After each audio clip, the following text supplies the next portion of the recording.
Faly miarabantsika indray tratran'izao sabata fa 7 ny volana septambra izao niaraka tamin'ny sampanantanora isika tao anatin'ny fanompompivavahana tamin'ny maraina amin'ity tapany hariva ity kosa dia hiavaka ny fandaharana andeha ary ho asantsika avetrany tarika alson hitondra hira maromaro ao anatin'ny antsa fiderana.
Sogni ulupelu kaisan manenina simitumahira mipansina ni fanafu dalan na tauna teu kalvari kamangada kasimitan lahu famela na eluka amina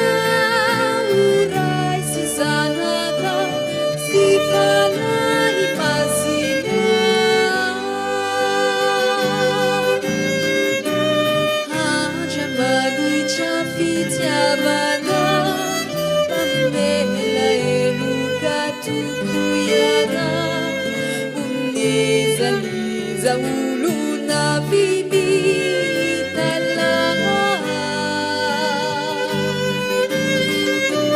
Tia nawi bebakiza Nade farazzi ni funa Bandu vali fiala na machakiza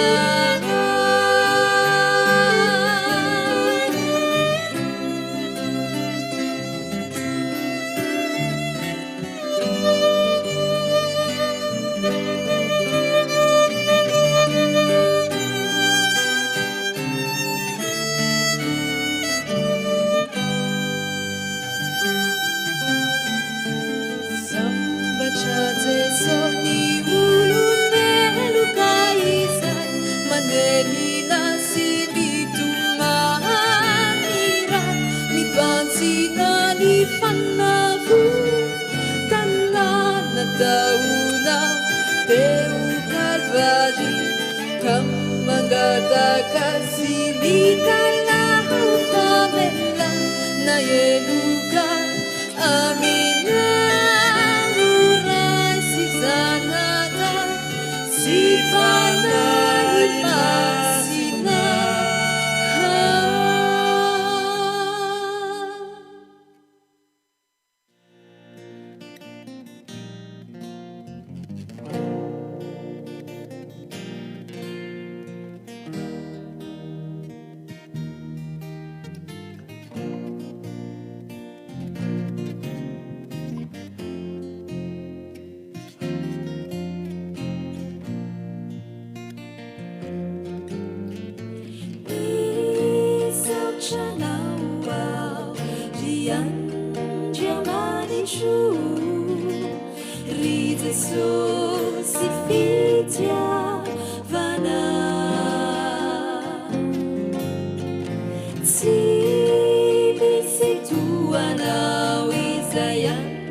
File utaku nuvu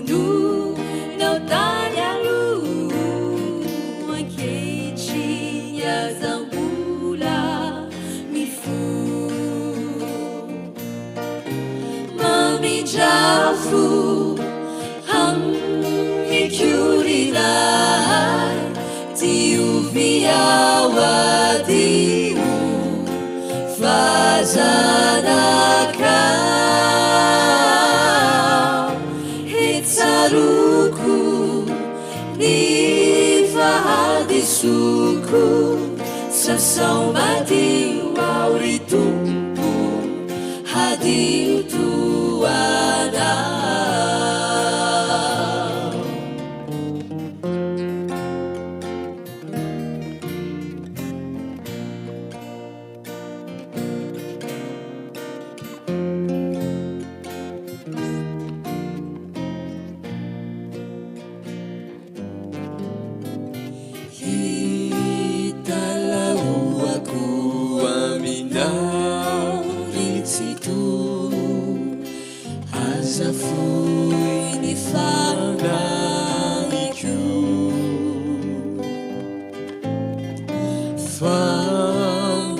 sitrako niverina indray niverina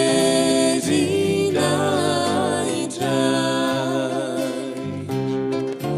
mamijafo hamikurirai ialaunenina fazanaka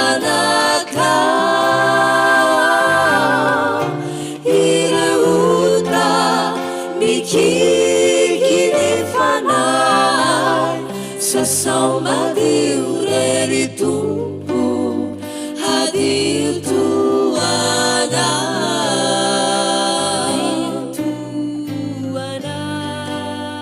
hadio tuana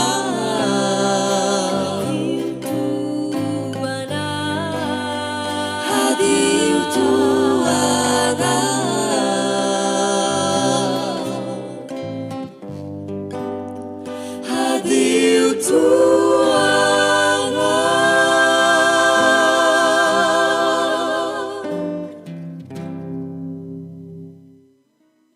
tsy ampiandrelanareo izay a ira efatra avy hatrany no atolotray mitondra ny lohateny hoe sigara indrisy roneny didy vadimy ary ho any tankanana mianofinaritra tompoko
ave iremacha maninunambu ramevicizai mahasu ewimbuluni ewirelacile hamanile mozole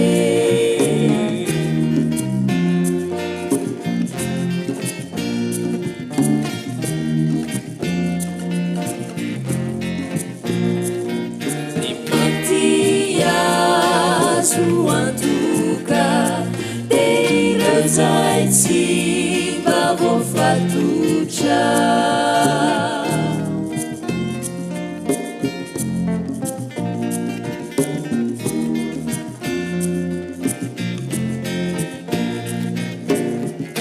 Sare rafandaca Tulini fanayana Manau sejukala manuyanania haukare fampizai revulasiare na efamai malaelunira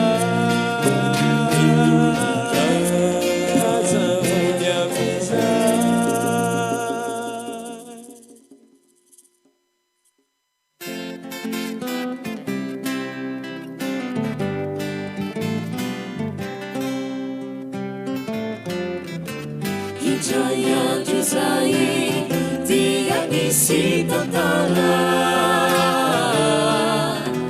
nilai tuvulai silareni malala nitirana ganu tenyadalana uti falatsaka jamizi tamizai katsituti Miezaka mafiari ilai tuvulai Hamunzi tireni tena fenai ai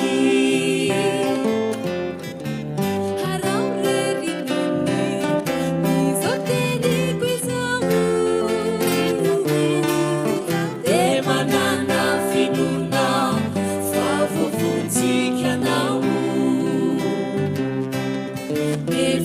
Sirineni rinkilaleni tira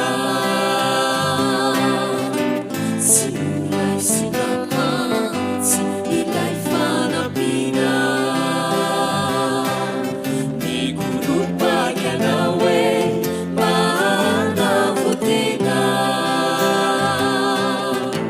Kanula vinamu ilar baikyuno mena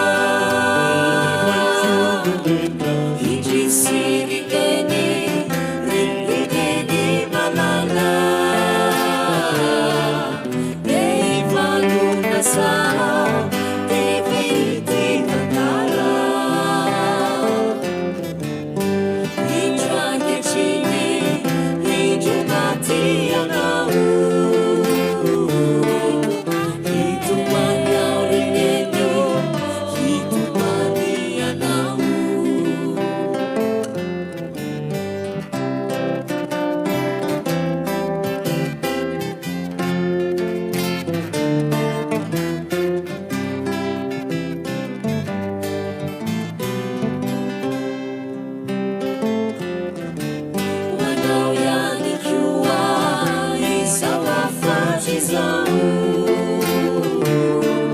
Saya leti kinyuta Isofyaina nizau Jesusi zaremu Nuilai famutena Katsi maisi untutis Amizai fadesena Natau ni daulu Isayansu natau Isayansu natawe Fada vuta Miso tutu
rasazatsitirasire iterakayanizire tsarovetantsimbalivan ny fiainatsiketo antan ny atanuranarilay tsy mandrakizay fa hoavilayandro ira nareo intray norenitsira rasazatsitirasire aneninayamitsire tsarovefantsimbalivan ny fiainatsiketo antan ny atanuranarilay tsy mandrakizay fa hoavilayandro ira nareo intray norenitsira andeale anatazireny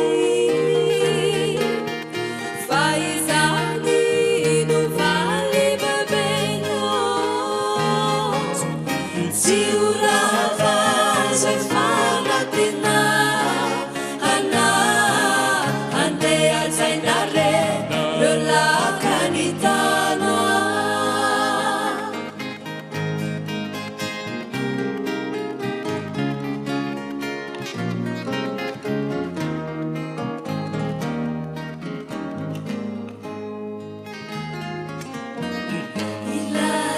ilayandriamanitrane tsy nadidiantsika oe hajareo niterakanao fa raha manantsinizy ala tsy hoe tonga lafatrakory hidada sineny fa olona ihany izy re eny mba misy ny fahalemeny andeale anatazireny fa izany no valy bebeno tsy horavazay fanatena ana andeazainare reo lakanitana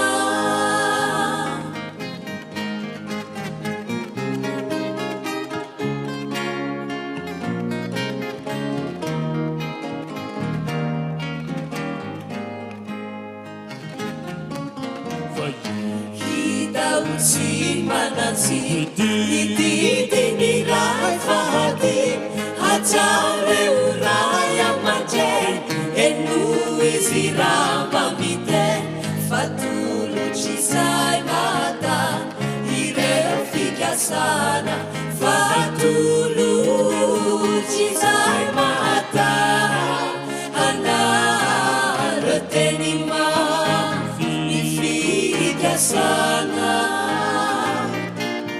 andeale anatazireny fa izany no valy bebeno tsy horavazay fanatena ana andeazainare reo lakanita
efankelo mba hoeny an-tanàna no voatazona tsary ka sy misy ny alàna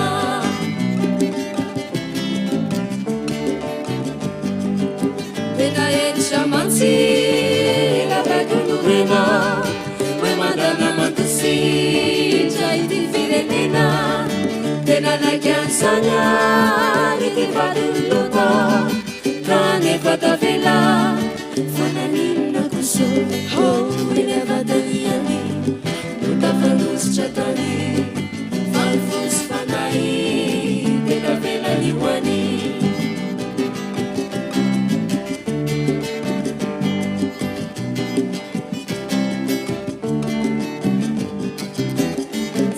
Jesosy zay nisanjanaka sisa eto andalana hoany amilay paradisa impirimpirimoany sanina lerika foana nefa traminy zao ao olombenao fotoana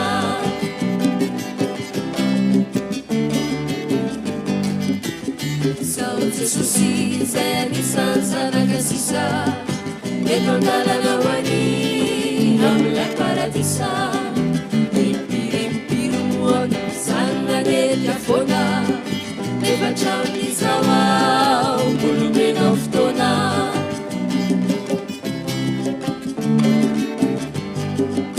komisatra Jesosy ao fa mazavany antony zany fitiavana hoaile fitiavana mamy ilabaky olombena tena manana lanja fa izao mihitsy nompanjenandro lavo ho raha tamin'ny reny ao navelo vonony satana eo very toko fa tsy salasalana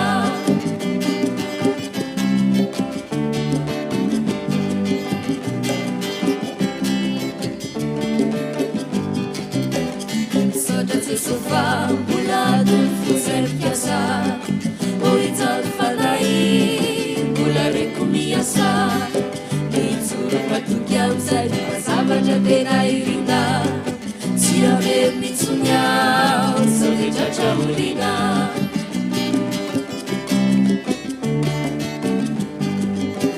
misaotra Jesosy fa mbola tony fozay mpiasa ohijaly fanay mbola reko miasa mijoro matoky amizay mazavatra tena irina tsy avery mitsony ao zao rehetratra olina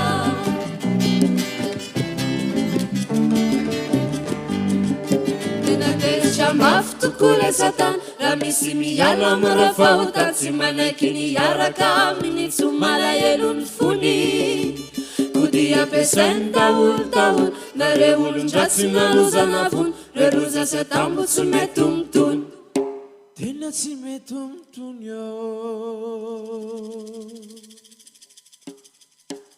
kofikiro Jesosy io bafikiro fahazambelana na tsy efa tafita any an-tankanana na tsy efa tafita any an-tankanana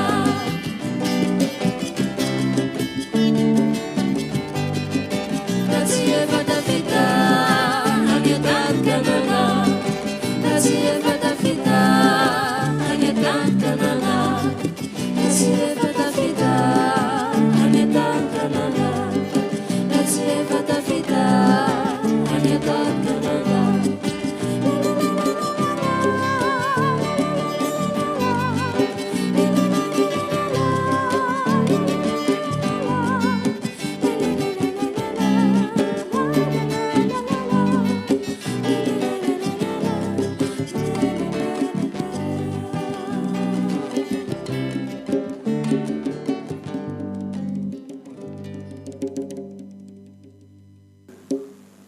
inonay fa nahafinaritra anao iny antsakira ny rahana tamin'ny tarika alison iny andeha kosa isika hiara-hideran'Andriamanitra amin'ny fanaovana ny hira laharana fa 480 hitady anao Jehova Tompo.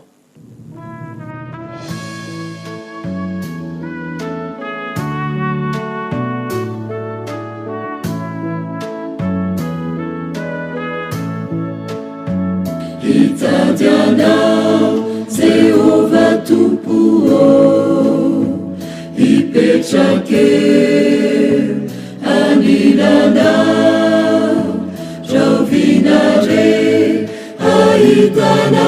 tuku ialuka luke wanchachanao tupu ofidi uzanaka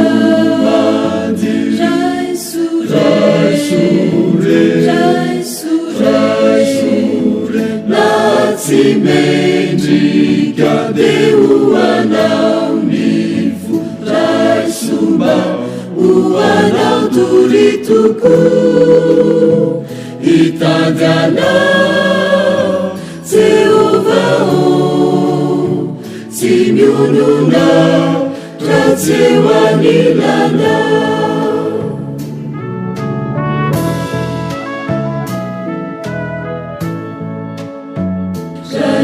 Vitra anao ni zanakao tantanurai matsiani sasao madio ni fukanjakao ry tompoao avika manampy tompoao vidio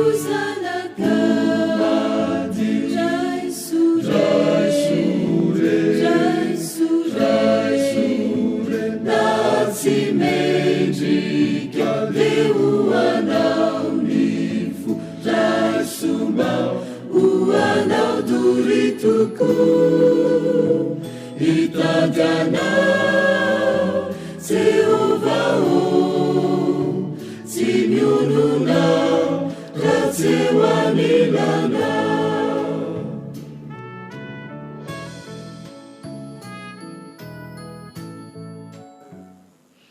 iaraky vavaka isika andriamanitra rainay eo misotra anao no ny tombontsoana tolotra ao anay ahafahanay mideranao mankalazanao amin'izao sabata hariva izao mangataka ny fitarianao zahay mangataka ny tsilotsaina avy aminao mba hahafahanay mandray lesona mandray fampaherezana amin'ny fiarahanay amin'ity sabata hariva ity ny anaran'i Jesosy no angatanay izany vavaka izany amen.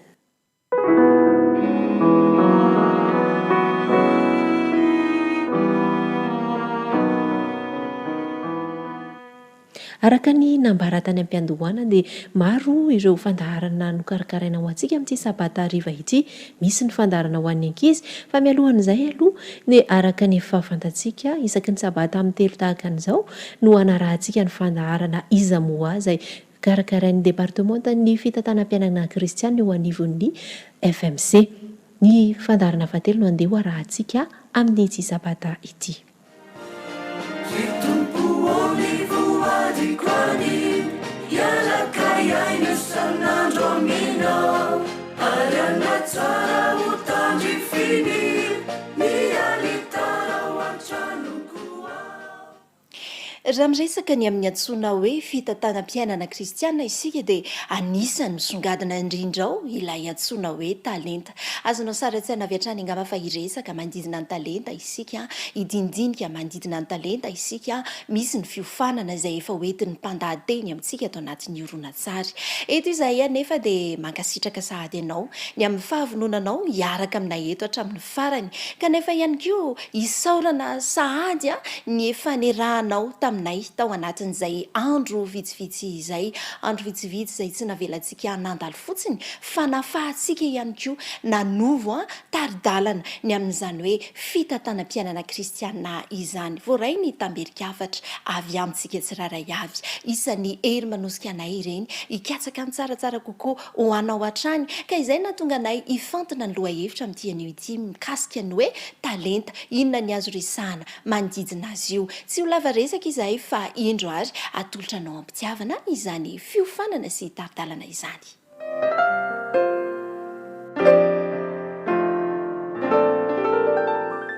Tonga indray amin'ny fotoana sarobidy isika ry mpiaino adjaina, ry mpijery adjaina, ry fiangonana malala izay iresana indrindra ny amin'ny fitantanam-piainana kristiana. Tolorana ny araba ianao no sady omena ny firaritsoa ihany koa.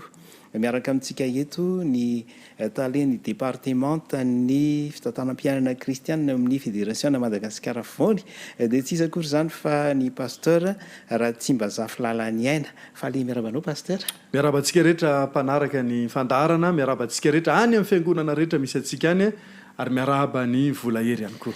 Inona fa efa voavalinao le fanontaniana hoe iza moa ianao satria izay ny fanontaniana lehibe zahantsika hovaliana ao anatin'ity fiarahantsika ity ary ity izany no sabata fahatelo izay ifampiresadresantsika. Tamin'ny voalohany dia efa noresahana hoe tsika tsy manan-tsafidy fa dia natao hompitantam-piainana isika. Faharoan'izany dia hoe tsy tompony isika fa mpitantana ihany ary fahatelo ny antom-pisitsika dia hompitantam-piainana. Dia napetraka ihany koa hoe inona no tokony ho tantanantsika dia noresahana tamin'izany ilay hoe katite. Tsaronao ve ilay izy mba azonao tantsaina ve vetivety? Ay, izay indrindra. Ny voalohany dia ny hoe temple na hoe ny vatana tempoly io tenantsika io zany. Ny faharoa dia ny hoe fotoana na hoe temps ary ny fahatelo dia le hoe talent na talenta ary ny fahaefatra dia hoe trésor na fananana ka no asiantsika resaka amin'ny anio dia ny hoe talenta izany. Fomba hoana fitantanana ny talenta fa aleoloha zany tonga dia fantaritsika hoe inona moa no antsoina hoe talenta. Eny ary ndao ary faritana le teny hoe talenta. Ny talenta zany dia fanomezana azo avy amin'ny fianarana na nolovaina ka fanomezana manampy anao amin'ny fiainana ahafahanao mivelatra misy kokoa. Aka ohatra isika ny mozika ohatra dia talenta ny mozika. Ya, averin'Andriamandeha zany le izy na le izy nolovaina na le izy ny anarana. Dia misy ohatra zany zao olona mpahay mozika fa ny dadabe ny mahay mozika dia izy lasa mahay mitendry mozika. Dia misy hoe tena nianatra mihitsy tamin'ireny toerana izay fianarana mozika ireny izy nananana n'ilay talenta. Fa fomba ahoana zany no azahoana ny talenta efa voavalintsika izay? Hoe ahoana zany ny fomba azahoana ny talenta araky ny resahana teo zany dia afaka ianarana le talenta. Afaka ianarana le izy any an-dakilasy dia maka stylo anao dia maka taratasy dia manoratra dia mampiatra fa azonao atao koa ny mandova an'le izy.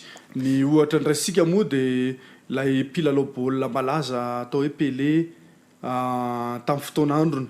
Mpilalao africaine atao Ghana izy io mpilalao fanta-daza tamin'ny fotoan'androny. Ary tamin'ny fotoan'androny dia azo lazaina hoe ny tanora tamin'izany fotoana dia makamaka tahaka na ny fandehany na ny fitsangany na ny fandakany baolina.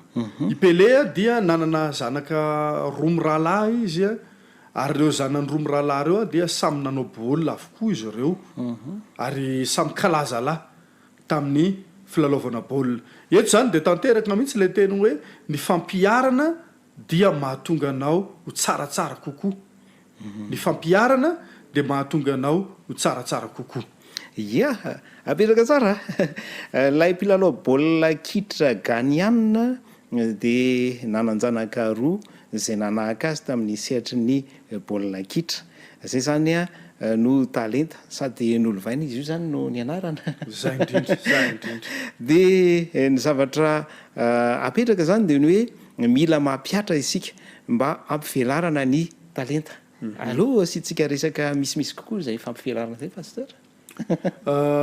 Mbola hidirantsika misimisy kokoa zay ny fampivelarana ny talenta fa ny tena fampivelarana azy zany rehefa tena jerena le izy dia ilay fanambarana ao matotoko 520 andiny 720 ka hatramin'ny faraika 20 ilay fanivakitsika tamin'ny heriny izy io miresaka fa tena zava-dehibe mihitsy ny mampiasa ny talenta eo am-pelatananao. Rehefa fantatrao zany hoe inona le talenta dia anjaranao ny mampivelatra an'iny mampiasa an'iny fa arakaraky ny ampiasainao azy zany no ahatonga azy ho tsaratsara kokoa. Araka le tentsika teo hoe ny fampiarana dia mahatonga anao ho tsaratsara kokoa hatrany. zay zany no fampivelarana ny talenta isika tsiraray avy zay a efa manana fanandramana ny amin'ny ny tantanantsika zany ny talenta zay ananantsika kanefa mbola azontsika atao ny mampitombo zany amin'ny fiarahantsika mandinika ny zava-misy ao anatin'ny soratra masina raha teo kanefa eo anatren'izay rehetrarehetra zay ahoana moa no ampitomboana azy kanefa tsy fantatra akory ilay izy fa ahoana no amantarana ny talenta pasteur eny ary zay ndray zany ny fanontaniana manaraka ho jerentsika ahoana ny fomba amantarana ny talenta ahoana ny fomba amantarana ny talenta misy teboka enina vola hery a mba ahafahantsika mamantatra n'io talenta io zany ny anankiray voalohany aloha zany a de ilaina ny mamaky boky maro be debe mantsy ny boky nosoratana zany mba ahafahana malala ny talenta ary reny boky reny de manome amin'ny antsipriany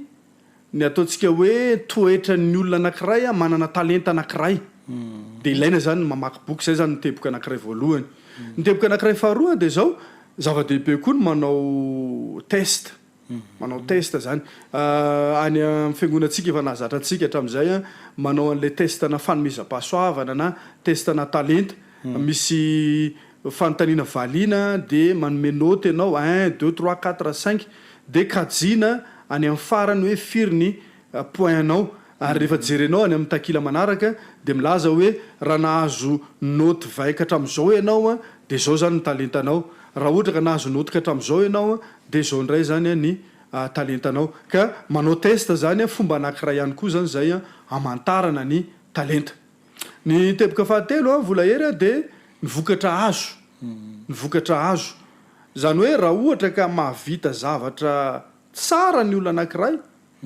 de eritreretina fa efa talentany zany zay mifanohatra am'izay koa zany misy raha ohatra ka isaky ny mihetsika de ohatra ny hoe ratsy foana ny zavatra vitanao negatifa foana le ataontsika hoe feedback zany de mety ametraka fanontaniana ihany koa tsika manao hoe sao de manjono eo amin'ny toerana tsy misy trondro ary tsika zany akory tsy tokony akivy vola hery satria indraindray mety tratry ny fahakivintsika rehefa hoe tsy mahomby fa rehefa tena tianao ny zavatra anankiray trandrahanao ny zavatra anankiray a de talentanao a izay zavatra anankiray zay ny teboka fahaefatra vola hery de manao hoe manandrana zavatra maro tena ilaina koa zany ny manandrana zavatra maro satria misy olona zany a ataoko hoe manana talenta miafina izy fa satria tsy andramany le izy de tsy hitan'le talenta na hoe mijery ny hafa izy ianina tsy namombo tamin'iny zavatra nataony iny de tsy manao koa izy zay fomba zay zany a de tsy tsara fa ny tena tsara zany a de hoe aloha manandrana ny zavatra rehetrarehetra ary tadidio tsara fa mety misy olona nge tonga any amin'ny ataontsika hoe fahaverezana mihitsy noho ny tsy fampiasantsika ny talentantsika iny ka de zava-dehibe zany a manandrana amin'ny zavatra rehetrarehetra zay ataontsika ny teboka fahadimy a de ny hoe mahita fifaliana amin'ny zavatra atao na de tsy vita tsara raha lay zavatra nataonao fa anananao fifaliana kosa ny nanao azy de efa profo zay fa talentanao iny a zavatra ataonao iny vola hery ary ny teboka fahenina farany moa de ny fanamariana ataony olona hafa io zany le hoe feedback positif io zay a de manamarika fa tena talentanao a ny zavatra anankiray ka tandremy kosa nefa aza miandry feedback na aza mangataka feedback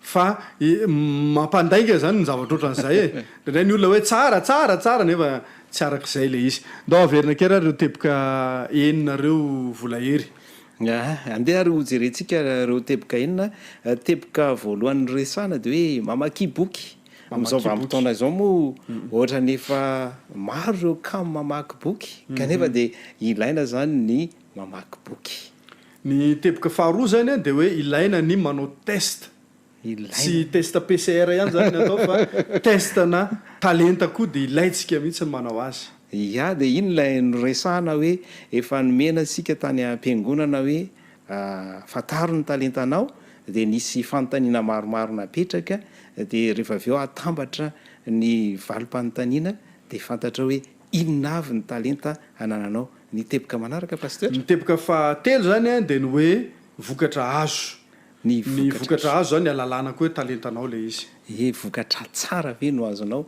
ao anatin'le izy be dehibe ve le vokatra sa manahoana dia anjarantsika zany mijery an'izay teboka manaraka miteboka faefatra zany a dia ny hoe manandrana zavatra maromaro ianao zany aza mionona amin'ny zavatra ray zany fa manandrana zavatra maromaro a dia ho hitanao hoe ry ny tena talentanao dia eto ilay tenin'ny tompo dia azontsika ampidirina kely ny amin'izay hoe fataro ny zavatra rehetra azony mafy izay tsara zay indrindra miteboka fahadimy vola hery a dia ny hoe mahita fifaliana amin'ny zavatra ataonao na dia mety tsy vitanao tsara raha le izy a fa nahita fifaliana ianao zava-dehibe zay io ilay atsontsika hoe motivation no zava-dehibe satria rehefa io motivation io zany hoe ny hery manosika anao hanatanteraka ny zavatra dia tena hainao azy ilay izy ary miteboka fahenina farany a dia le hoe feedback avy any amin'ny olona mijery anao na mahitanao ny fanamarinana ataony olona hafa zany a tena zava-dehibe rehetra izay amin'iny le hoe tsy mametraka fanontaniana anao hoe nety ve le izy teo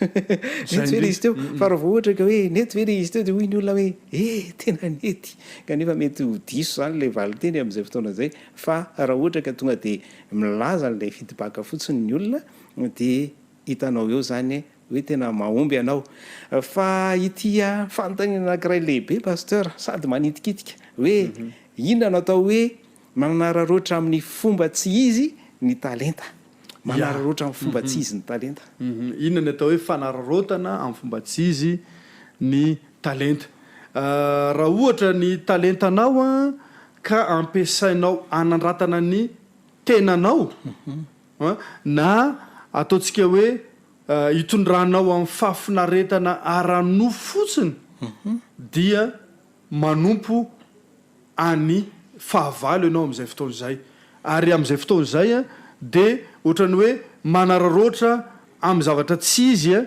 an'io talentanao io ianao amin'izay fotoana izay zao no fanambarana omeny baiboly ao amin'ny kortiana voalohany toko faefatra ary ny andininy fahafito kortiana voalohany toko faefatra ary ny andininy fahafito fa iza ozy izy no mampihoatranao ary inona no anananao izay tsy noraisina fa raha mandray ihany ianao nahoana no mirehare ohatrany tsy nandray mirehare zany resantsika eto vola hery rehefa mampirehare anao zany a ny zavatra anankiray a dia tsy izy izy zay misy olona mantsy a azo lazaina hoe ny talentany dia ohatrany hoe ahatonga azy rehare sy ahatonga azy anandratany tena zany tsy akasitran'Andriamanitra izany fomba izany dia efa mametraka sady an'ilay fitenenantsika tery am-boalohany zany izay teny izay hoe voalohany a dia hoe tsy safidy mampitantam-piainana anao mpitantam-pananana anao faharoa tsy tompony ianao fa nasaina mitantana fotsiny ihany ary fahatelo a dia hoe ny antom-pisinao dia hitantam-piainana hitantam-pananana fa eo anatrehan'izay dia fandrombahana eo ampelantanan'Andriamanitra ny ataontsika hoe ny azy ny fanandratantsika ny tenantsika zany ka raha ohatra ka faniritsika ny hoe mba ho lasa stara ohatra hoe mba ho lasa stara zany mba olo malaza mba olo fantadaza manerana ny tany mamonina zay zavatra zany a dia efa karazany tsy izy ihany tsy tokony ho toetran'ny kristianina tsy mety zany zay tsy mety zay ary tsy tokony no aniry ao an-tsaintsika anao vinanao viny zany fa dia nizao dia aloha alana ao anatin'ny saina izany fomba izany fa noresantsika efa noresantsika hoe talenta ihany koa ny fotoana ahoana no mampitombona an'izay ny fanambarahany mpanoratra anankiray kristianina zany a zay atao hoe Ellen G. White amin'ilay boky nosoratany a mitondra lohateny hoe le parabole de Jésus takila 3 amin'ny 500 dia manambara fa amin'ireo talenta rehetrarehetra ozy izy izay nomen'Andriamanitra antsika dia ny fampiasana ny fotoana no tena mahasarotiny an'Andriamanitra indrindra ny fampiasantsika ny fotoana io zany a no tena hanadinana antsika be dia be misy karazan'olona na inona atao dia tara lavy izy na somary atao atoandro na somary atao maraindraina na somary atao ary dia tara lavy izy ka eto zany de ampianarina antsika zany ary ampianarina mba tsy ho zany ny fiainantsika. Azo lazaina mihitsy mantsy fa mila ianarana izy io mila ianarana io fahatarana io fa io zany lasa mangeja ny fiainan'ny fiangonana io am'izao vanim-potoana misy atsika zao volahery. Noho izany zany de mila mahay mijery famantaranora isika, mila mahay mamatatra ny fotoana, na ataontsika hoe fizara-taona ity na ataontsika hoe ny andro aminatin'ny herinandro sy ny sisa mba ahafahantsika mahay mitantana ny fotoana araka ny voalaza teo de hoe mahasarotiny an'Andriamanitra indrindra ny fitantanana ny fotoana. Napetratsika tamin'ny famelambelarana tamin'ny lasa de hoe 70 taona 80 taona raha tahiny mateza zay zany lay olombelona. Io zany mila tantarana zany izay fotoana nomenanao zay ary ny manaraka an'izay de hoe ny fahaizantsika sy ny fahakingatsika ao anatin'ny fotoana mba tsy hoe lehilahy sy vehivavy meda fa lehilahy sy vehivavy kinga amin'ny fanatanterahana an'izany asa izany zany isika tsiraray avy. Zay no ametrahana azy hoe talenta ny fotoana ka rehefa mahay mitantana ny fotoana zany ianao de lehilahy sy vehivavy tena hoe mana-talenta. Satria ny talenta kely zany hoe ny fotoana kely nomenantsika de ahatonga antsika ho mpanapaka ny be.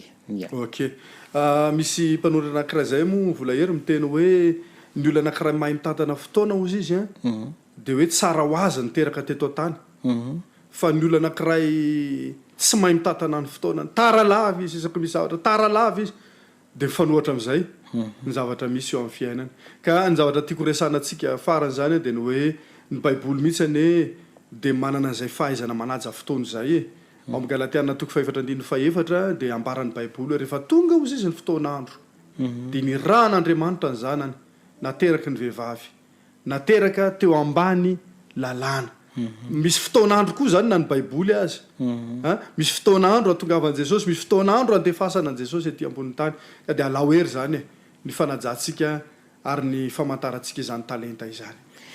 Ny ary de faranantsika indray zany ny fiarahana teto tamin'ny androany de anjarantsika ny mamaly an'ilay fanontaniana anankiray lehibe hoe iza moa ianao, iza moa isika. Raha ohatra ka tena hoe mahavaly ny fanontaniana tokoa ny zavatra ny velabelarina teo de anisan'ny hoe lehilahy sy vehivavy manana tombontsoa amin'ny fomba manokana ianao nanaraka nyreny fotoana ireny ary maniry izay mba tsy ho verimaina ny fiarahanao aminay anatin'izao famelabelarana izao.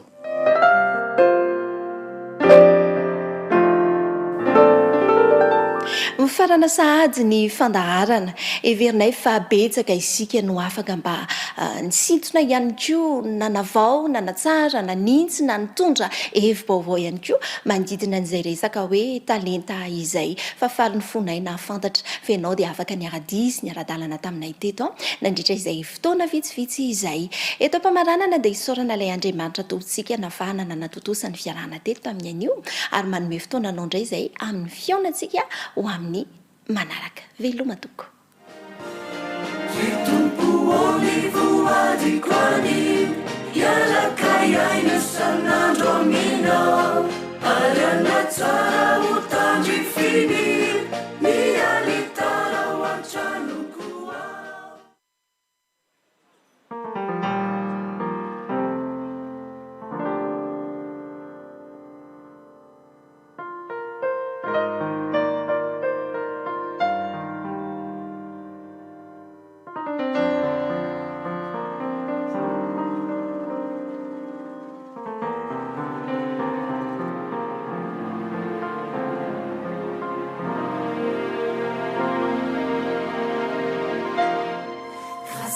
Seigneur, je peux élever ma voix.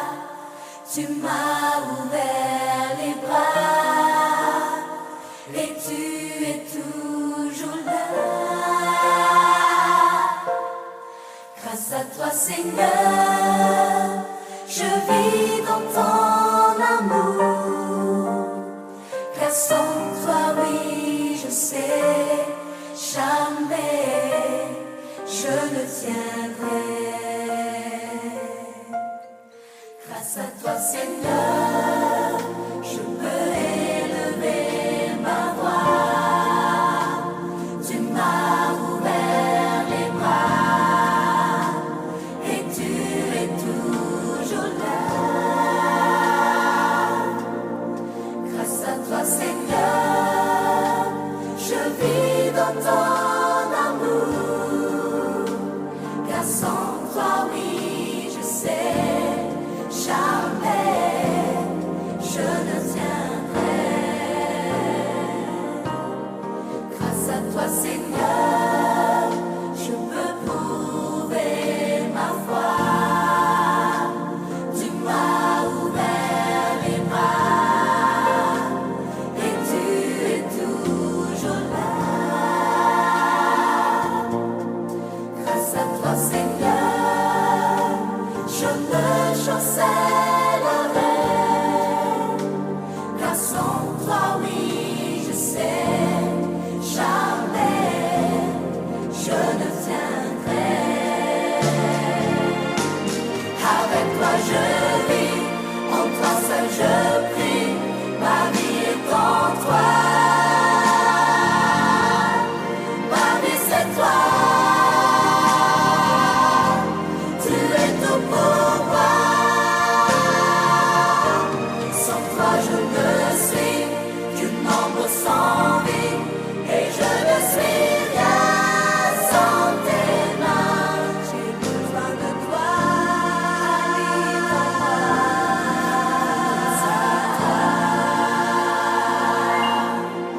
et merci Seigneur pour tout ce que tu es.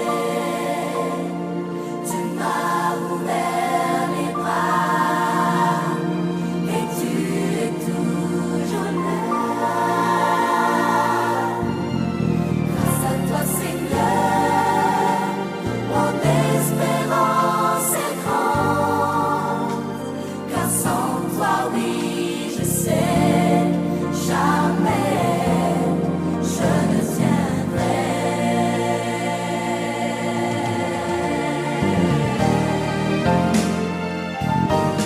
Avec toi je vis, en toi seul je prie, ma vie est en toi. Ma vie c'est toi, tu es tout pour moi.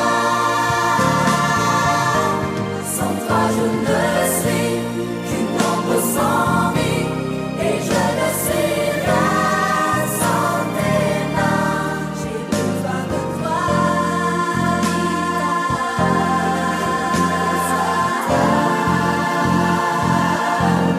avec toi je vis, en toi seul je prie, ma vie est en toi. Ma vie c'est toi, tu es tout pour moi. Sans toi je ne suis qu'une ombre sans vie, et je ne suis rien sans tes mains. J'ai besoin de toi,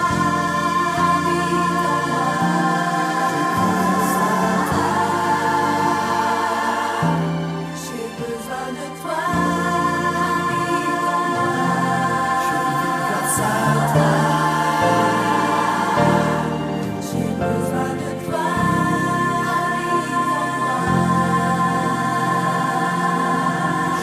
grâce à toi.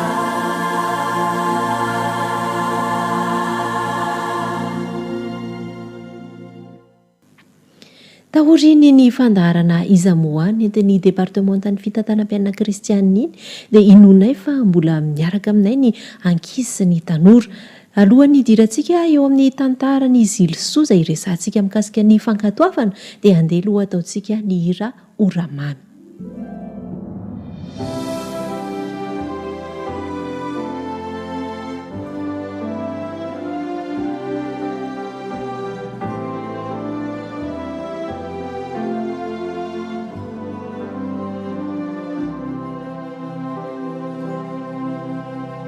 Shine, la la la, oh, be there to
faly miarabantsika ankizy rehetraindrehetra ary izao fotoana mamy izao.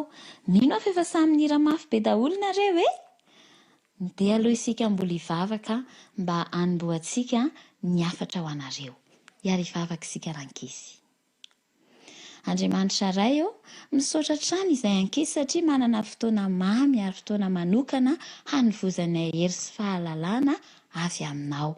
Akaneny fa na hainao ny asa ty amponay ankizy tsirairay avy dia mba hitombo ao amin'ny Kristy izahay. Amin'ny anaran'i Kristy. Amen.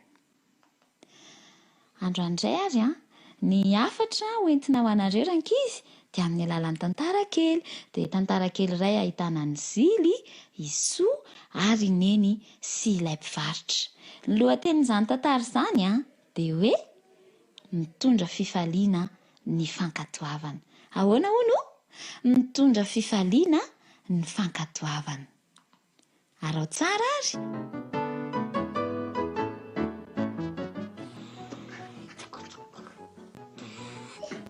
Ina kosa mifeona helikoptera ny zily izany ka. Tanjy ty tsy mety mandeha le ambany fa le ambony any dia ty fotsy manao droro droro. Samy feo a? Ie, dia rehefa ohatra hoe miara mandeha dia manao droro droro droro droro. Mampimebe koa Zany. Fa toa tsy mahazo manao accident amin'ireny sabako ireny fa mahay vily. Rakizy Oui, neny. andeha tsentsika rehefa avy eo Ie. dia izao ny ataonareo ampirimina tsara ny kilalao dia misasa madio dia misola akanjo madio tsara dia andeha tsentsika rehefa dia mividy kilasy. Zany. Zay Vidy kilasy miaraka amin'ny metsena zaniko. Ny andika mety ambony be jeny eny ilay ambony. Fa tsy tany sanga mihitsy. Tao amin'izay Ie. Rakizy tao amin'izay. Zany dia fa sady midanina kilasy no sy neny zany tsy andeha. Za fe tsy hitondrany eny foana zany ke mbola entony. Ka izy miteny hoe mandeha onko. Za hitondrany eny any fa za mbola ilalao araka ny mi mbola soloko zao ny robe kelany ty atao an'le jaune. Za aloha io moa sarandia io mantsy belelo. Rehefa alatsinainy sy talata nzay belelo dia lakamisy nzay tsy belelo. Dia ameko andreo moa sary io fa ty apreniko ny kilalaoko. Za tondrany kilasy Rehefa avy eo ndraiky. fa za mbola Oui maman, zaho aneneny dia tsy andeha. Sasana neneny. Bye zany ndeha.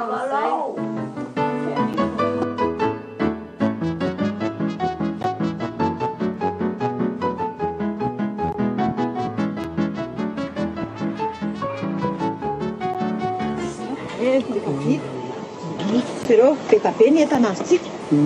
Io le mpivarotra gilasy. Dia vitanina kilasy io sa? Sady vaovao mihitsy izy. Hoe malagafy re izy inona. Zay nge le mifanarahana rehefa endry dia mahazo. Merci maman. Andao amin'izay tsika ho any ary. Kilasy. Tantama fa misy tongona be. Tsy maninona eo.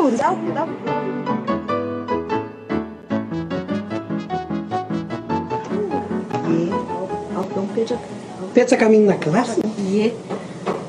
Mantsa gilasy ato. Mantsa gilasy be. Manahoana tompoko? Bonjour. Tonga soa atao amin'ny tsenatsika. Ie. Androany vao nisokatra ny tsena fivarotana. Ty tsy anty izy vao sokatra. Dia mahazo mifidy parfum anankiroa ny ankizy dia mena cadeau kilalao ihany koa. Zany tena matsa. Ie. Mahazo kilalao dia mahazo gilasy roa, parfum roa. Inona ny parfumnao? Fraise zay aloha ray any dia avy eo malaga anankiray. Tovy anankiray ary madama. Ray any. Fraise ray dia fraise ray glace dia fraise malaga ny parfum. Dia atao ray sa atao roa? Ray ka. Ray any ho anazy ihany. Ievana. Eny ary. Mamanay.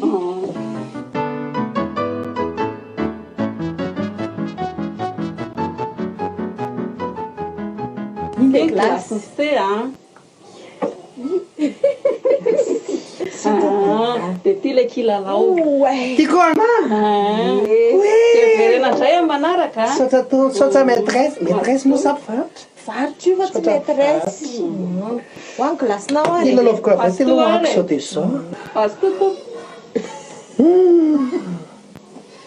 misy jumbo ngamby izy zany Tsy jumbo zany ny glace fa misy parfum reny dia misy crème dia misy siramamy. hitako mantsy Sily a azonao entina ve iny? ie entinako Andaotsika ody fa manjary taraiky be tsika hariva aty. Andao ody eny an-dalana ianao mihinana azy. andalina hoanina koa raha latsaka tony atao moramora Atsika andeha dia andovola aloha ie dia efa tonga dia mandehana aty ny lalana sary tovo Papela!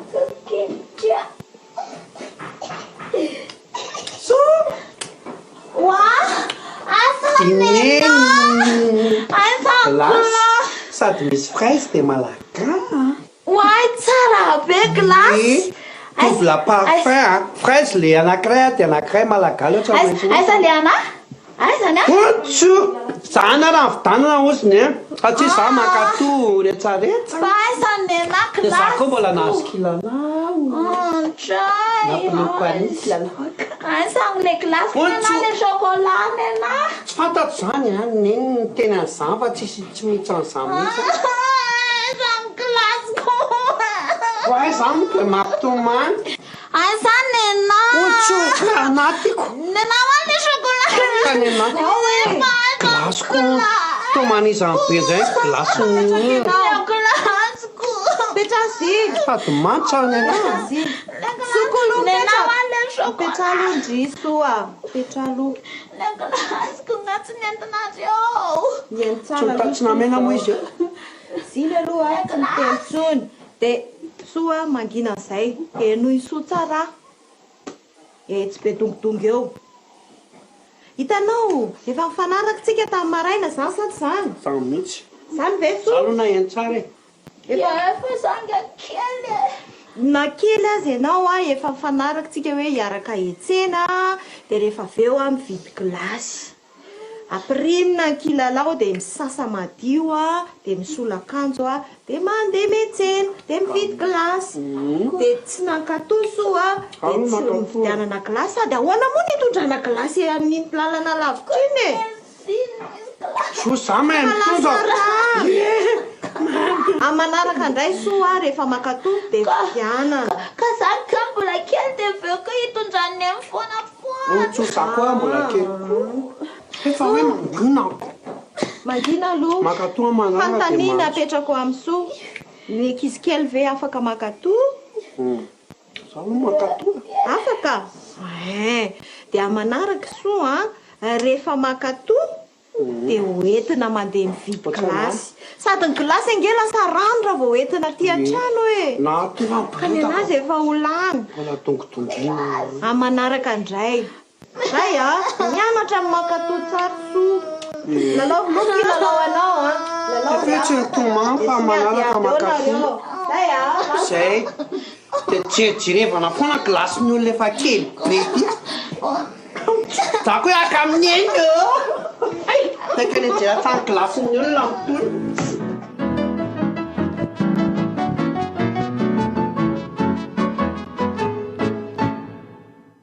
dia izay ilay tantara rankizy mitondra fifaliana ny fankatoavana.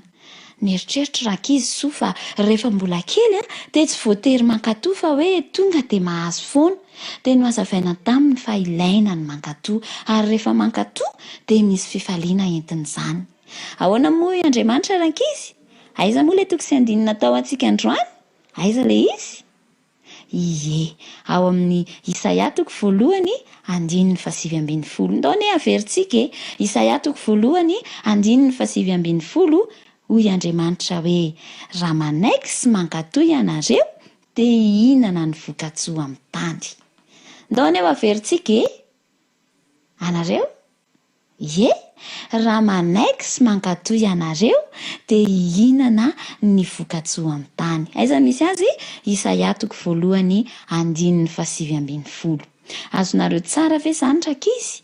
Andeha ho raisitsika ho lesona izany ary ho raisitsika koa ireto teboka telo ireto mba ho tadiditsika ho amin'ny androany. Andeha ho jerentsika hoe ireo lesona raisiko androany dia maro ny fitahiana tehirizina ho an'ny ankizy mpakatoa. Faharoa, aza velandalo fotsiny noho ny tsy fankatoavana izany. Ary fahatelo, afaka manomboka androany ianao. Vonina fenakizana araka an'izany, atsangano ary ny tanana ho an'izay vonina e. Mitsangana mihitsy ary ny ankizy raha vonina ankatoa dia azo fifaliana e. Fa hivavaka isika. Andriamanitra, misaotra anao izay ankizy noho ny hafatra nomenao. Hay misy fifaliana raisinay rehefa mankatoa izahay, koa miasa aty amponay fa vonina izahay ankatoa anao, ankatoa ny dada sy neny ary ankatoa izay lehibe irahanao amin'ny fitezananay. Dia ianao Jesosy hiasa ny amponay ankizy ary ho feno fahendrena koa ny izahay. Amin'ny anaranao Jesosy, amen.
Inonay fa samy nahazo ny anjara ny tsirairay avy tamin'ity sabata hariva ity. Ane reto hira maromaro reto no hiandrasantsika ny fampaherezana izay hoentin'ny pasteur Rantora Miandrasoa.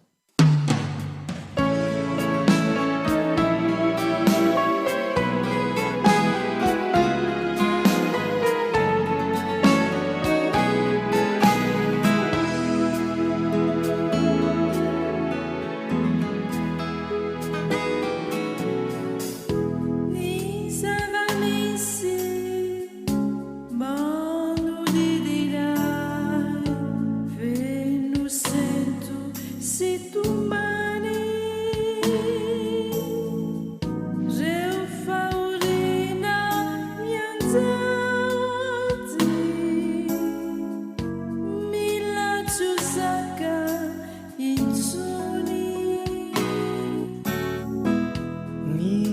zava-misy manodirinay feno sento sy tomany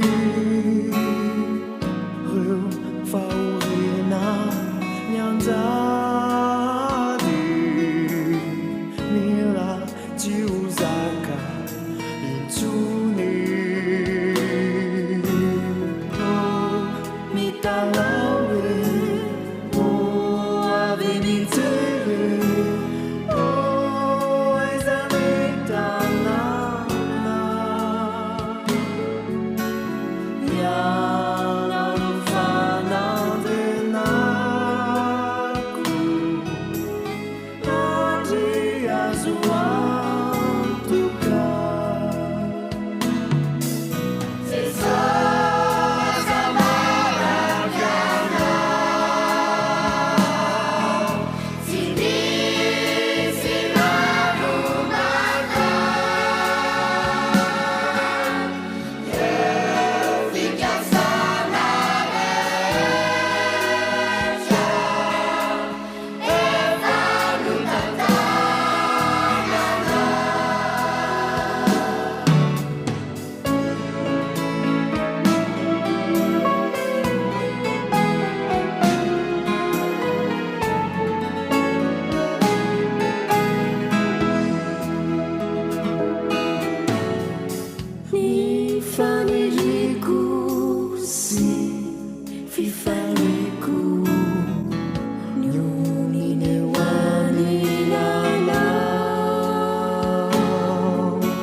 Yalamini titanitie fenu aizina tsisiazavana fenu tanzakani satane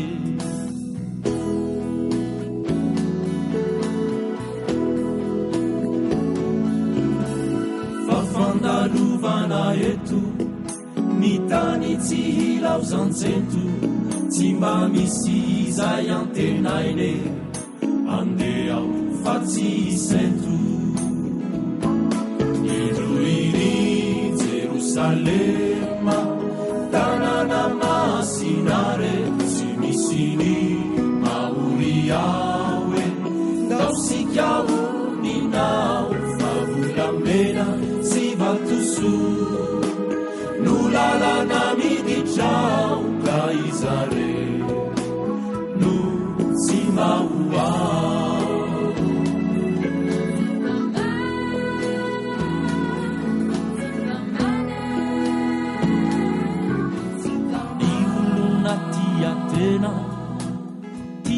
sy ty arena miaratsy atrany ny fony andeha ao jijano nintsony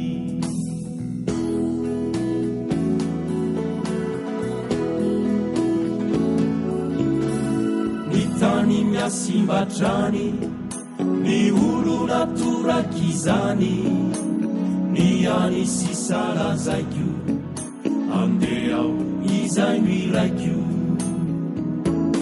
iroiri Jerusalema tanàna masinare sy misiny maory aoe iaosika oninao favolamena sy vatoso no lalana miditrao ka izare no sy mahoa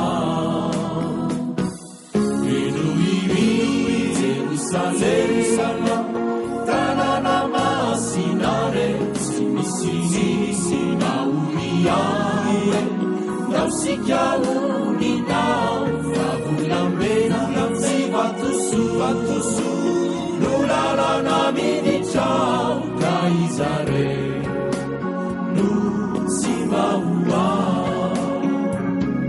sy mahoa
fantatra ny ao amkokoa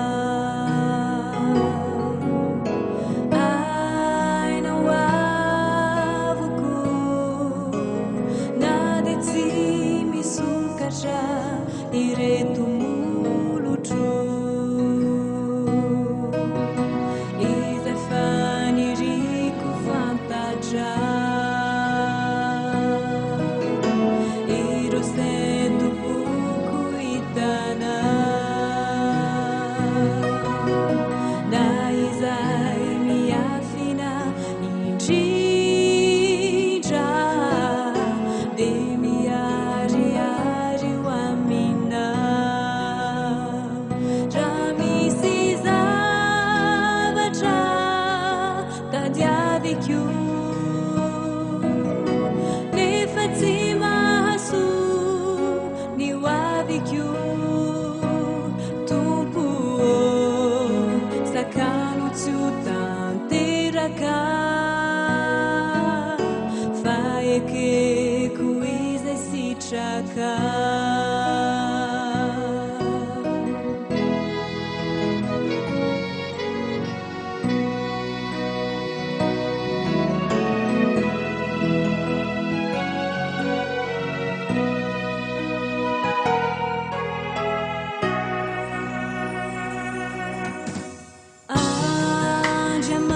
andriamanitro faniriko lalina miandova tany va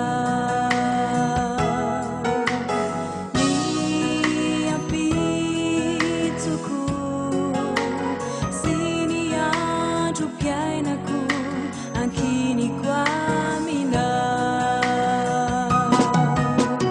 fa ianao no mahafantatra izay hevitra heverana misafidy raisiko rehetra dia apetrako eo an-tananao raha misy zavatra tadiaviko nefa tsy mahasoa ny hoaviko tompo sakano tsy ho tanteraka fa ekeko izay sitraka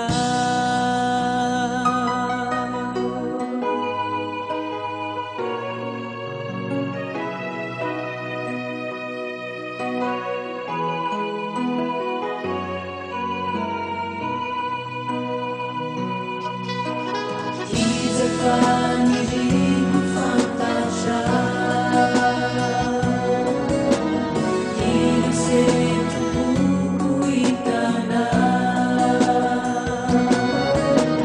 na izay miafina indrindra dia miariary ho amina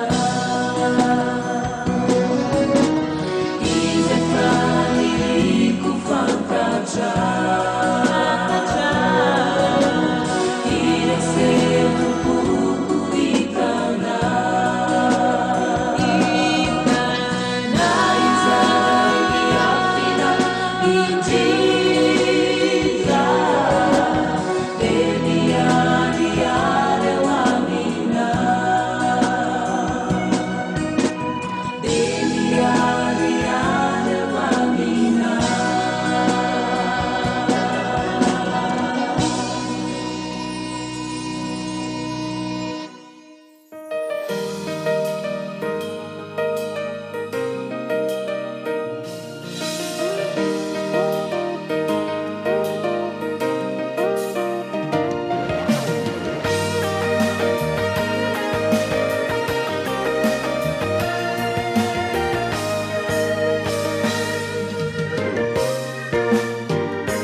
saurakulianao ilainaria no izao tombonandro nomenao izao fatombo pasoavana sy fifalinao ay no natolotrao rira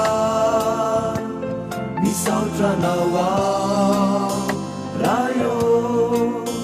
rayo misaotranao ao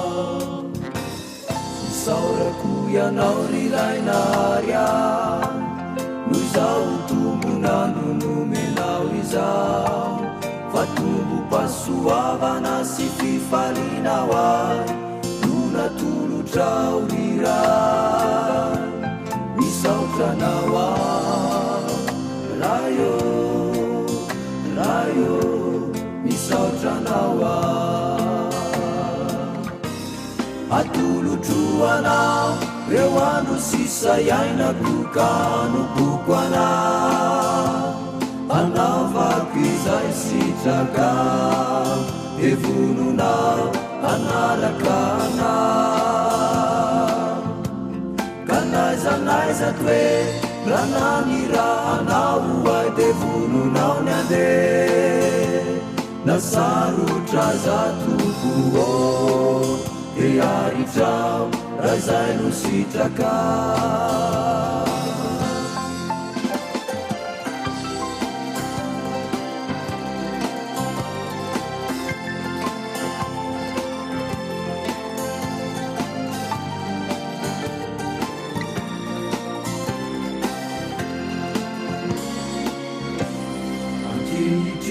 ao mangataka aminao omeo ny herinao manantontosa kireo faniriko sy rafikasako anopoko anao rayo fanay masino avy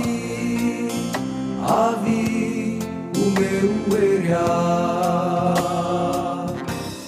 ankehitriny ao mangataka aminao omeo ny herinao manantontosa kireo faniriko sy rafikasako anopoko anao rayo fanay masino avy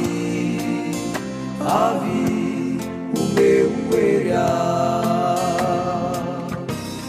atolotro anao eo ano sisa iainako ka anopoko anao anaovako izay sitraka de vononao anaraka anao ka naizanaiza toe ranany raha anao ay de vononao ny andeha nasarotra zatovo de aritrao raha zay no sitraka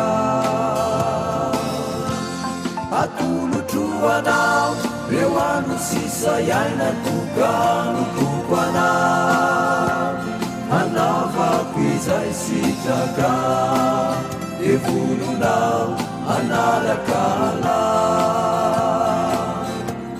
ka naizanaiza toe ranany raha anao ay de vononao ny andeha nasarotra zatovo de aritrao raha zay no sitraka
Miarabantsika rehetra amin'ny anaran'i Jesosy.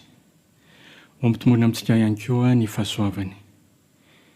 Ny olona tadiavan'Andriamanitra amin'izao vanandro misy antsika izao dia lehilahy sy vehivavy tsy azo amidy ary tsy azo vidim-bola.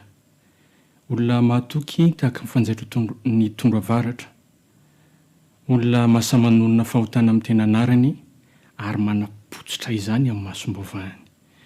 Olona sahijoro amin'ny rariny sy ny famarinana na dia koa azan'ny lanitra. Izay fehezanten'ny mpanoratra malaza anankiray izay no voaboasantsika ny alalan'ny toan-kevitry ny Baiboly fa mialohan'izay dia hiaraka hivavaka isika tompoko.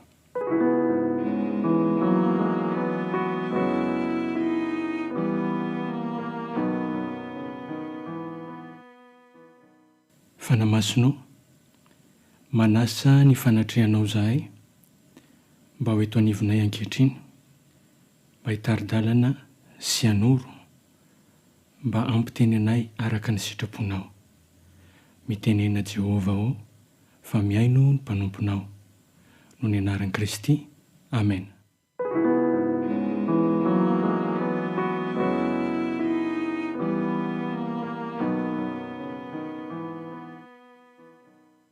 Ny tantara amin'ny mpanjaka voalohany toko 120 no ampifandrifitsika amin'ilay andalan-teny voalaza tetsy am-piandohana teo. ny namonona Nabota sy ny nahazony Ahaba ny tanimbolobony ary ny loza voalaza fa anjo any Ahaba. Ary rehefa afaka izany zavatra izany, Nabotan-Jizraelita nanana tamim-boloboka tao Jizraela takaiky ny lapany Ahaba, mpanjakany Samaria. Ary Ahaba niteny tamin'ny Nabota hoe, omeo any tanim-boloboka ao mba ataoko fambolena anana, fa akaiky ny lapako izy, ary ho takalozako tanim-boloboka tsara noho izy, na vola tokombidiny. Raha izany no sitrako ny fonao. Fa hoy Nabota tamin'ny Ahaba, sanatry amiko eo anatrehan'i Jehovah izany, fa tsy omeko anao ny tanindrazako. Sanatry amiko eo anatrehan'i Jehovah izany, fa tsy omeko anao ny tanindrazako. Fahasahiana manao ahoana? Teny entitra manao ahoana no navalin'i Nabota any Ahaba, izay mpanjaka naniry hanana ny tanimbolobony ho atao iny izy teo? Ho atao fambolena anana. Nanda i Nabota. Rehefa nanda izy dia inona no nitranga? Lasa nody i Ahaba. Tsy ho vakintsika daholo ny toko rehetra, ary tsika vakiana amin'ny fotoana mamety azy, fa ny androany dia ny toko ny andininy vitsivitsy amin'ny toko ihany no ho ampiasaintsika. Lasa nody tamin'ny alahelo i Ahaba.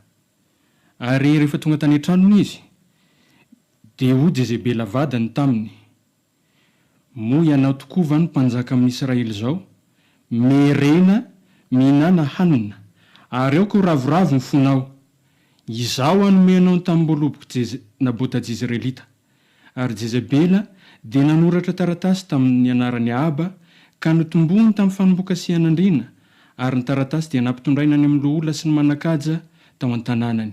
Dia ireo izay niarany toetra tamin'ny Nabota. Ary izao no soratany tao amin'ny taratasy: miantso andro fifadikanina ary apetrao anatrehan'ny olona Nabota, dia anangano roalahy izay tena ratsy fanahy eo anatrehany iampangazo hoe efa niteny ratsy ny anaran'Andriamanitra sy mpanjaka ianao, dia ento mivoaka izy ka toray vato ho faty. Ny andininy 7 ka hatramin'ny 10 ny novakintsika manaraka teo. Nanana tany tao Jizraela Nabota-Jizraelita. Naniry hanana ny taniny i Ahaba mpanjaka, dia niteneniny hoe omeo any tanim-boloboko ao ataoko fambolena anana, fa omeko anao ny tany mitovy vidy aminy amin'ny toerana hafa, na amidinao amiko amin'izay tianao vidiny. Nanda i Nabota. Nody tamin'ny alahelo i Ahaba, ary rehefa tonga tany an-trano izy dia tsy nahinan-kanina, ary ilay novakintsika teo no tenin'ny vadiny. Iantso andro fifadikanina, dia iantso olona faran'izay ratsy fanahy hanendrikendrika any Nabota ho miteny ratsy ny mpanjaka sy ho miteny ratsy an'Andriamanitra. Dia iampita ao amin'ny andininy manaraka ao tsika ny andininy 17. Ny andininy 17 dia izao mivaky ny teny amin'ny anaran'i Kristy. Natao zany izao ilay andro fifadikanina ho an'ny andro fifadikanina, efa eo zany izao ilay olona nantsoina iampanga, izay olona tena ratsy fanahy. Ny 17. Ary niditra ilay roalahy tena ratsy fanahy ka nipetraka teo anatrehany, dia niampangany Nabota teo anatrehan'ny olona ireo ka nanao hoe niteny ratsy an'Andriamanitra sy ny mpanjaka i Nabota. Ary nentin'ny olona nivoaka teny ivelan'ny tanàna Nabota ka nitorahana vato ka maty.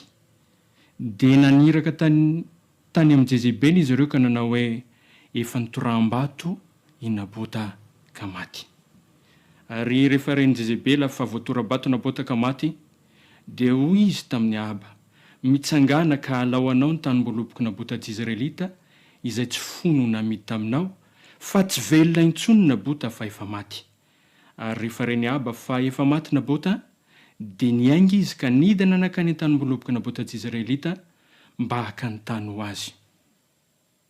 Fitiavan-tena manao ahoana re?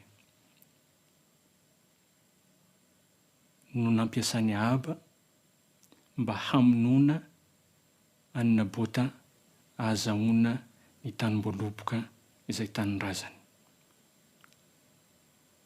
Anatsoantsika lesona daholo ny tantara avy ao. Fa ho toizantsika ny vakiteny eo amin'ny 7:20.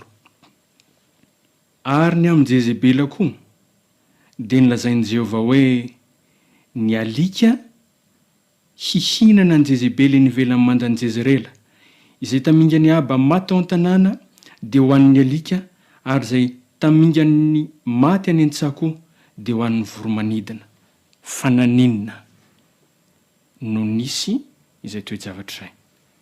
Ry havana malala, ry havana malala, tsy mamela ny olona marina sy mahitsy ho fatifaty foan'Andriamanitra. Ry havana malala, tsy mamela ny olona ratsy fanahy ho afakafaka amin'izao Andriamanitra. Ny 7:20, ny nahatonga ny fahafatesan'ny Jezebela sy abavadiny dia nisy fidirana an-tsehatra nataon'Andriamanitra. Ny 7:20, Mpanjaka voalohany 2:20. Ary ny tenin'i Jehovah tonga tamin'ny Eli Tisbita ka nanao hoe miaingaka midina eo amin'ny aba-mpanjakan'i Israely izay ao Samaria, indro ao amin'ny tany voaloboky Nabota izy, ka lasa nankao izy mba haka ny tany ho azy. Koa mitenena aminy hoe izao no lazain'i Jehovah, efa namono va ianao ka efa naka ho anao koa? Ary ianao dia miteny aminy hoe izao no lazain'i Jehovah, ao amin'ny tany izay nilalafan'ny alika ny rano Nabota no ilelafan'ny alika ny ranao, dia ny ranao tokoa. Ry havana malala, izy tena malagasy hoe soa atao ilay venam-bola fa ny ratsy atao loza miantona. Tamin'ity ratsy nataony Ahab ity dia tsy nanaiky Jehovah, tsy manaiky ny fahafatesan'ny olona tsara fanahy amin'izao fotsiny Andriamanitra. Ary ampahirizana antsika ny mba hitondrantsika tena mahitsy, hitondrantsika tena marina eo anatrehan'Andriamanitra, mba tsy hiara-ny fahatezeran'i Jehovah, mba tsy hisian'ny fidirana an-tsehan'Andriamanitra hitsara tahaka nataony tamin'ny Ahab noho ny nataony tamin'ny Nabota.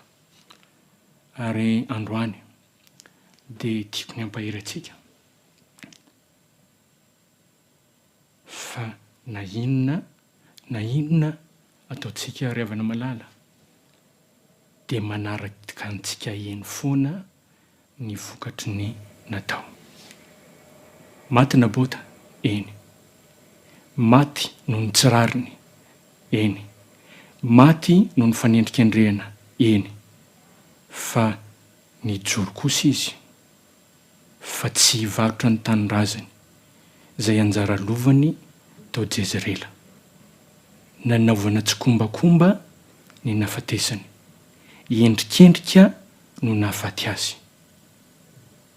Mety no lalovanao, mety no lalovan'ny olo-pantatrao ny toe-javatra tahaka an'izany. Fa na maty azy ianao noho ny famarinana, ry havana malala, dia Andriamanitra andray an-tanana ny mombanao, amaly ny amin'ny rariny izay natao anao.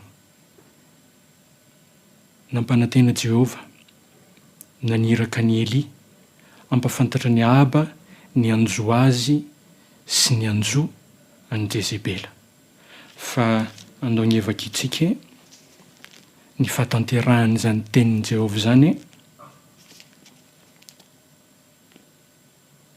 ao amin'ny Mpanjaka voalohany 2:20.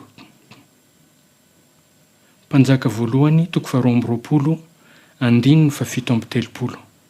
Izao mivaky ny teny amin'ny anaran'i Kristy. Dia maty ny mpanjaka ka nentana tany Samaria izy dia nalevina tao. Ary no nosasana teo amparian'i Samaria ny kalesiny, dia avy ny alika ny lelaka ny rany, raha nandro teo ny vehivavy janga araka ny tenin'i Jehova. Ary ny tantarany Abasisa mba amin'izay rehetra nataony sy ny trano ivory izay nataony ary ny tanàna rehetra izay naoriny tsy efa voasoratra tao amin'ny bokin'ny tantaran'ny mpanjakan'Israely va izany. Ary Ahaba lasa nodimandry tany amin'ny razany ary azy izanany no nanjaka nandipy azy. Mity antoandro ty, raha averina amintsika ny tantara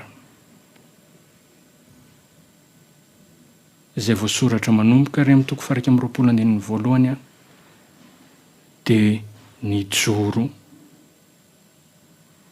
tsy azo ozongozonina tamin'ny fanapahan-keviny i Nabota.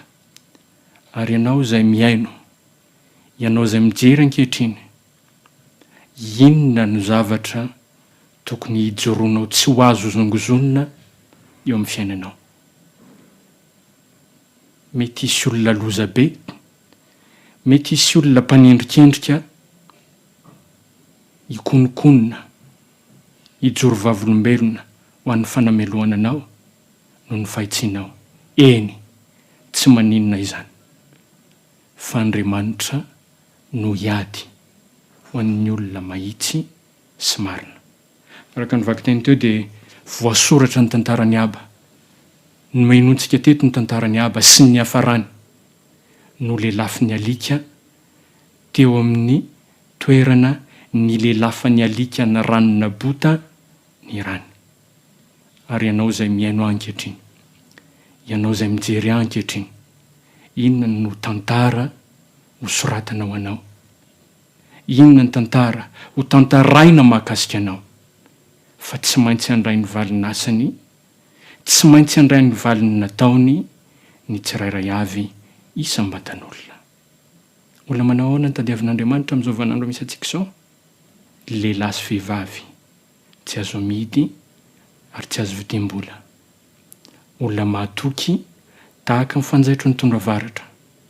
Olona mahasamanonina fahotana amin'ny tena anarany ary manapotsitra izany amin'ny masom-baovahany. Olona samy mijoro amin'ny rariny sy ny famarinana na dia hikoa aza ny lanitra. Revana malala ny faniriako antsika dia mba ho lehilahy sy vehivavy tsy azo amidy tsy azo vidim-bola anesika. Mivavaka mba ho olona mahatoky tahaka fanjaitro ny tondra varatra anie ianao izay miaino ankehitriny. Ary olona sahijoro amin'ny rariny sy ny famarinana na hikoa aza ny lanitra. Hivavaka ho anao raha izany no safidinao, hivavaka sika tompoko.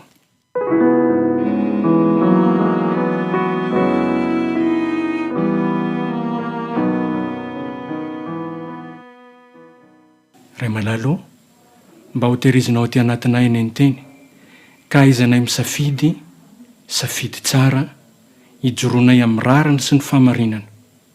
Raha ho soratana ny anaranay, raha ho soratana ny tantaranay, sitraka indrin'Andriamanitro mba ho soratana amin'ny boky ny fiainana. Ampahalaraviro anay ny toetra ratsy, ampahalaraviro anay ny fitaoman-dratsy, tahaka ny nahazo an'i Jezebela sy Ahaba. Fa tahio kosa izay Andriamanitro ahatoky tahaka ny Nabota, ka na hiatra amin'ny fahafatesana aza dia ahatoky amin'ny fanarananao izay Andriamanitro. Ampio izay fanamasina mba hahatonga izany fahitsiana sy famarinana, fijoroana amin'ny rariny izany ho tena zava-misy eo amin'ny fiainanay. No ny anaran'i Kristy no hanonanay ny vavaka. Amen.